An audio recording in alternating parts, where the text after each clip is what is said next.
दिनेश गिरीजी महाराजांच्या माध्यमातून त्यांच्या मुखातून सद्गुरू सेवा, सद्गुरूंचा महिमा, भगवंताचा महिमा या ठिकाणी आपल्या सर्वांना विदित केला आहे।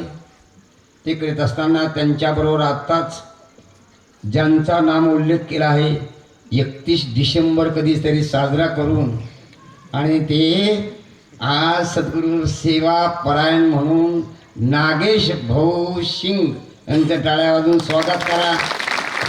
भक्ती मार्गाला लागले आहे, बरेच दिवस झाले आणि अशा सद्गुरू जनार्दन स्वामी महाराजांच्या भक्ती मार्गाला लागलेले नागेश भाऊ सिंग आणि त्याचप्रमाणे तबलावादक त्यांच्याबरोबर बाबाबरोबर आलेले भजनी मंडळ, सद्गुरू सेवा परायण ब्रह्मलीन दत्तगिरीजी महाराज आणि त्यांच्या त्या गादीवर उत्तराधिकारी ज्यांची नेमणूक केली ते ज्ञानानंदगिरीजी महाराज या ठिकाणी त्यांचंही टाळ्या वाजून स्वागत करा। राष्ट्रसंत सद्गुरू जनार्दन स्वामी समाधिस्थान त्या संस्थेचे सचिव ही या ठिकाणी आलेले आहे अंत्रे साहेब, त्यांचाही टाळ्या वाजून स्वागत करा। त्याचप्रमाणे आप्पा शिंदे, आशुतोष पानगव्हाणे आणि अनेक सर्व पंचकृषीतील भाविक भक्त मंडळ या ठिकाणी आलेले आहे आणि त्यांनी आत्ताच एक परमार्थाचा एक आस्वाद, एक परमार्थाचं मार्गदर्शन सद्गुरूंचं वैजापूर आश्रमाचे अध्यक्ष, विश्वस्त मंडळ ट्रस्टी सर्व आलेले आहेत। कोपरगाव आश्रमाचेही ट्रस्टी मंडळ आलेले आहे, त्यांचाही स्वागत। आणि या ठिकाणी आत्ताच दिनेश गिरीजी महाराजांच्या माध्यमातून आपल्याला काय प्रबोधन झालेलेच आहे। आता सांगण्याचं तरी काय शिल्लक आहे, तरी ते एक आता शेवट काहीतरी म्हणत होते आणि सांदीपणे ऋषीचा एक संदेश संकेत ती सांगत होते। सांदीपणे ऋषी हेच आदल्या जन्मे एक संदीप नावाचा एक मुलगा सद्गुरूंच्या सेवेमध्ये गेला। ह्याच गंगा गोदावरीच्या पवित्र पावन तीरावर अंगिरस ऋषी एक संत महात्मा ऋषी राहत होते। त्याच आश्रमामध्ये वेद धर्म नावाचे एक महापुरुष राहत होते। काका खाली बसा, जायचं जेवून तो जायचं ना, की आमची तुमच्या वाटे कशी राहील ना। ठीक आहे। वेद धर्म नावाचे त्या आश्रमामध्ये राहत असलेले एक वेद धर्म परायण वेद धर्म नावाचे ऋषी, त्यांच्याकडे अनेक काही शिष्यमंडळ विद्यार्थी होते आणि त्या विद्यार्थ्यापैकी त्यांनी सांगितलं, अरे विद्यार्थ्यांनो, मला आजार होणार आहे, त्रास होणार आहे, शारीरिक व्याधी होणार आहे, मला काशीला जायचं आहे आणि माझ्याबरोबर कोण येतं उभे राहा। 1500 विद्यार्थी असताना शिकत असताना त्या गुरुकुलामध्ये, आणि मला एका दिवसाकरता नाही जायचं, मला 21 वर्षाकरता काशीला मनकर्णिका घाटावर आणि त्या ठिकाणी मला राहायचं आहे, त्या ठिकाणी मला त्रास आजार होणार आहे, ती सेवा करण्याकरता कोण येतं। आता एक जण म्हणे, आता 21 वर्ष तर काय, आता कसं जमणं शक्य आहे जाणं, एक दिवस नाही 2 दिवस नाही, गुरु तर म्हणले 21 वर्ष। आणि अशा त्यापैकी एक मुलगा उभा राहिला, गुरुजी 21 नाही, संपूर्ण आयुष्यभर तुमची सेवा करण्याकरता जर मला मिळत असेल तर मी येतो। आणि अशा 1500 विद्यार्थ्यातून त्यांनी वरबोट केलं आणि तो संदीप नावाचा एक मुलगा आणि त्या वेद धर्म नावाचे ऋषी त्यांच्याबरोबर काशीला गेले आणि काशीला गेल्यानंतर आणि त्या ठिकाणी गुरु सेवा सुरू केली। काशीतून भिक्षा आणायची, गुरुजींना द्यायची आणि उरलेली त्यांनी खायची। गुरुच्या अंगाला फोड आले, रक्त निघायला लागलं, पू निघायला लागला, माशा बसायला लागल्या आणि तो गुरुजी त्याच्यावर एवढे रागवायचे तू लवकर भिक्षा आणत नाही, तू या माशा बसलेल्या तू हाणीत नाही, तू पू आलेला हे पुशीत नाही, तू असा तू तसा असं बोलत असायची. तरीही त्याने आपल्या गुरुची सेवा सोडली नाही. एक दिवस भगवान आणि काशी विश्वनाथ महादेव तो भिक्षा घेऊन येत असताना रस्त्यात उभे राहिले. अरे कुठाला तू काय इकडं काय करतो? आणि सांगितले त्याने की मी माझ्या गुरूंना ही भिक्षा घेऊन चालला. अरे म्हणे मी तुझ्यावर प्रसन्न झालो. म्हणे तुम्ही कोण? म्हणे मी या काशीचा विश्वनाथ आहे, महादेव आहे. म्हणे मग तुम्ही कधी नावही घेतलं नाही. अरे तू जरी नाव घेतलं नाही, तू काही केलं, तुझ्या गुरुची जी सेवा करतो ती माझ्यापर्यंत पोहोचली म्हणून मी तुझ्यावर प्रसन्न झालो. काय मागायचं ते माग. आता आमच्या सारखे असते ते कमीत कमी 200 पेजेस वही लिहून दिली असती, त्याच्यावर सगळं लिहून दिलं असतं, एवढं आम्हाला द्या.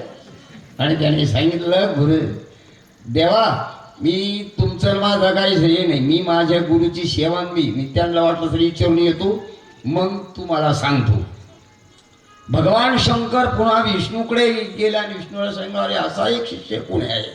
आणि गोदा गंगावरीच्या तीरावरून आलेले एक ऋषी त्या ऋषींची त्या संताची सेवा करतो आहे, आणि असा तो कोण? आणि म्हणून भगवान विष्णूपणे एक दिवस तो संदीप भिक्षा घेऊन येत असताना रस्त्यात भगवान विष्णू उभे राहिले. अरे तुला काय मागायचं ते माग. ते म्हणजे मला काही नाही मागायचं नाही, मी गुरुजीला विचारल्याशिवाय मागणार नाही. आणि विष्णूही परत गेले. आणि ज्यावेळेस हा गुरुकडे गेला भिक्षा घेऊन, गुरुजीला ही ती हकीकत सांगितली. पहिल्यांदा आलेले भगवान शंकर त्यांची हकीकत सांगितली, दुसरून भेटलेले विष्णू भगवान परमात्मा त्यांची हकीकत सांगितली. आणि सांगितल्यानंतर गुरु त्याच्यावर प्रसन्न झाले आणि त्याच्या डोक्यावर हात ठेवला. जाय बेटा, पुढील जन्मी तू आता संदीप आहे, पुढील जन्मी तू सांदीप आणि ऋषी होशील. आणि तुझ्या ठिकाणी श्रीकृष्ण भगवान, बलराम दादा, सुदामा अनेक विद्यार्थी शिक्षणाला येतील. आणि म्हणून ते संदीपाचा आणि अवतार कार्य संपल्यानंतर तो संदीप पुढील जन्मी सांदीप आणि ऋषी झाला. ते सांदीप आणि ऋषी आणि उज्जैनला आले. उज्जैनला आल्यानंतर आणि इकडे ही भगवान गोपालकृष्ण परमात्माचं त्यांचा अवतार धर्म रक्षावयास आलेले होते, धर्माची स्थापना करण्याकरता आलेले होते. म्हणून त्यांचा जन्म गोकुळात झाला. गोकुळातून मथुरेत झाला. मथुरेतून गोकुळात आणलं. गोकुळात काही 11 वर्षे त्या ठिकाणी राहिले. 11 वर्षानंतर कंसराजाने यज्ञ ठेवला. यज्ञाच्या निमित्ताने ते मथुरेत गेले. मथुरेत कृष्णाने बलराम दादाने कंसाचा कार्यक्रम केला. तो कार्यक्रम झाल्यानंतर ते शिक्षणाला गेले उज्जैनला. त्या उज्जैनला गुरुकुलामध्ये शिकत असताना 64 दिवसामध्ये 64 कला. मग ती तबला वादक ही एक कला आहे. नागोशिंग हार्मोनियम वाजवतात ती एक कला आहे. बिल्डिंग बांधणं ही एक कला आहे. प्रवचन करणं ही कला आहे. कीर्तन करणं, वाद्य, महिला मंडळीकडे जर त्यांच्याकडे जर स्वयंपाक करणं ही कला आहे. पाकसिद्धी. आणि ह्या चराचर सृष्टीमध्ये जेवढ्या काही कला असतील त्या कला 64 कला, बिल्डिंग बांधण्याच्या स्वाद, इंजिनियर, अमुक धमुकाची काही जेवढ्या कला आहे, हे बनवायची सुद्धा कला आहे, ते बोर्ड बनवायची कला आहे, लाईटिंगची कला आहे. जेवढ्या कला आहे त्या 64 कलांच्या अंतर्गत अनेक ज्या चराचर सृष्टीमध्ये कला आहे तेवढ्या कला 64 दिवसामध्ये गोपाल श्रीकृष्ण परमात्माने आणि बलराम दादाने प्राप्त करून घेतल्या.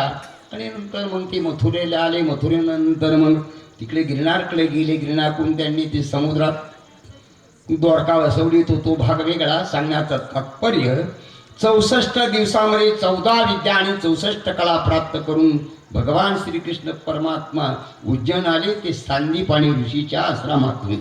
आणि ते सांदीपाणी पूर्वजन्मामध्ये असलेले संदीप नावाचा एक शिष्य आणि त्या शिष्याला दिलेला आशीर्वाद गुरुने आणि वेद धर्म ऋषीने तो पुढं या पद्धतीने ह्या पद्धत हीच पद्धत म्हणजेच 64 दिवसामध्ये ज्या कला या चराचर सृष्टीमध्ये जेवढ्या कला आहे, लाईटिंगची सुद्धा कला आहे, सगळ्या ज्या याच्यात त्याच्यातून एकही चराचर सृष्टीतलं काही सुटलेलं नाही, अशा त्या 64 कलाच्या अंतर्गत असलेला प्राप्त करून घेतल्या हा आशीर्वाद आणि त्या वेद धर्म ऋषीने दिला.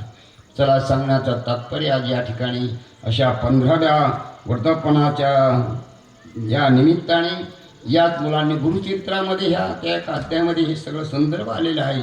संदीप आणि ऋषी संदीप आणि अशा त्या संदर्भ सगळं अनेक नवीन हे सद्गुरू जनार्दन स्वामी महाराजांच्या धर्मकार्यामध्ये बाबाजींचा जो गुरुचरित्रामध्ये जो आचार विचार होता तो तंतोतंत त्यांनी आयुष्यभर सद्गुरू जनार्दन स्वामी महाराजांनी तो पाळला. असे ते गुरुचरित्राचे ते अध्यापक होतेच बाबाजी. आणि त्याच अनुषंगाने या ठिकाणी त्यांनी थोडंसं महाराजांनी काही वर्णन केलं. सद्गुरू जनार्दन स्वामी महाराजांचा हा या ठिकाणी समाधी स्थानापासून काही अंतरावर असलेले ही पढे गाव, शिकलेलं गाव, या गावाला मुळातच धर्मतेचा वारसा या ठिकाणी असलेले भाऊसाहेब महाराज या ठिकाणी कीर्तनकार, वैद्य असा कीर्तनाचा वारसा या गावाला. त्याचप्रमाणे एक पंढरीनाथ बाबा उत्कृष्ट असे वादक होते, पखवाद वादक जबरदस्त, आणि असे ते तो वारसा आणि आता चालू असलेल्या या